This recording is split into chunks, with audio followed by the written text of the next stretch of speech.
when we're struggling with something or someone, there's always something in our flesh there that God can do for us. Hey guys, welcome back to my channel. I hope that your day is off to a great start. We're just gonna get straight to the point here in this video today. None of our husbands are perfect, and we are not perfect. We are all humans, and we all have plenty of shortcomings. And in marriage, those things get highlighted so much because you're one, you know, you're constantly just refining each other. You're constantly bringing things out of the other person, old wounds, old ways of thinking. All of the problem stuff that we have just comes out and is exposed through our marriages. And granted, some of the issues that we bring to marriage are really serious and they could use extra attention, like outside help, kind of therapy, that sort of attention. But it's so easy to fixate on the shortcomings of our husbands. At least I know that can be our natural tendency. If we're not walking with God and in that grace-filled, lovely mindset and we're just kind of short or we've had a long day, it's so easy to just zero in on the things in our spouse or the things our spouse is doing or not doing and just allow that to get under our skin, allow it to frustrate us, and then maybe we bring it up to them, maybe we get in an argument. It just brings unwanted tension. And I know I'm not the only one. I know that there are things in your marriage, if you're married, that you struggle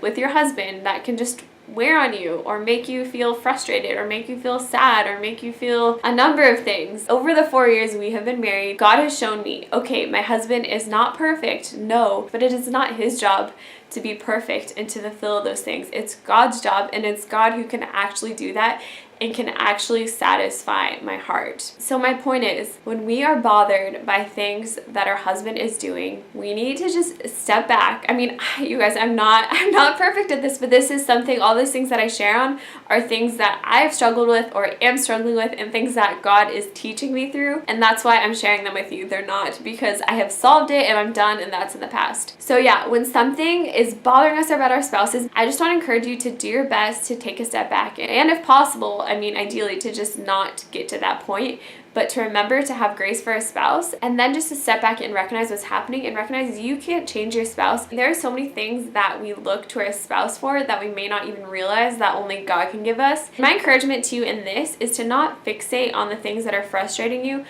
but let's surrender ourselves to God and ask God, okay, what are you teaching me through this? What are you growing in me? How can you change my heart and what needs to be refined in me? Because I'm so fixated on how my spouse needs to change, what you need to change in him. But when we're struggling with something or someone, there's always something in our flesh there that God can do for us. He can give us greater patience. He can give us greater love. And maybe there's like a particular lie or wound that is just in us that we've held on to. That's been a part of us that is causing us to seek something from our husband again and again. Maybe it's an affirmation in a certain way that it has been for me, or maybe it's something totally different for you. But God can always satisfy that for me. My husband cannot. He's not perfect. And yes, we both can improve in our marriage and relationally.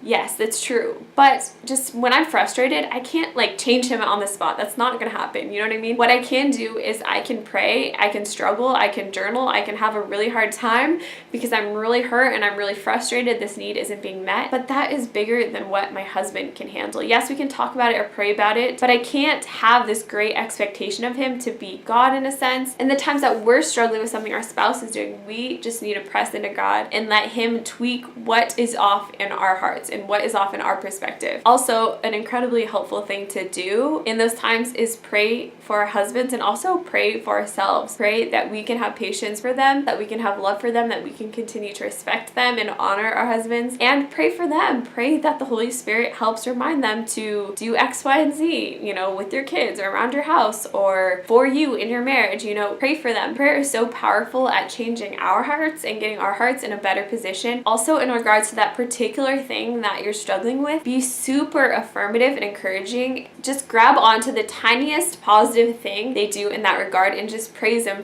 and continue to build them up in that part. Because the more we tell our spouse, you're so bad at leaving your stuff around the house, we're actually just affirming that in them. And even though we don't want them to do that, we're trying to get them to not do that. When we say you're so bad at that, you're actually affirming that quality in them by speaking that out loud. So stop doing that. Not only is that frustrating and upsetting for your husband, but it actually is counterproductive. productive. So instead, just the littlest things that they do. Maybe they put one thing in the right place when they got home and then scattered 10 other things around your house. Focus on the one thing that they did right and praise them for that, and tell him that he's doing such a good job. Tell him how much that means to you and how grateful you are that he took the time to do that, even though that isn't the most natural thing for him to do. Our words truly make such a difference in that regard. That's about it that I wanted to share on this topic today. I would love to know the thoughts that this sparks in you, just this conversation. If there's something in particular that you struggled with that you want to share with us, or if there's something you do that helps you kind of just be a better, more patient, loving, honoring wife, let's all get talking down in the comments, and hopefully we can encourage each other. And just, marriage is really hard, and I think we could all use all the encouragement that we can get, and it's really helpful to connect with other wives. So let's all talk down below in the comments. If you're new to my channel, I'd love to have you subscribe, and I love you. I hope that you have a beautiful day, because you're absolutely worth it, and I'll see you in my next video. Bye.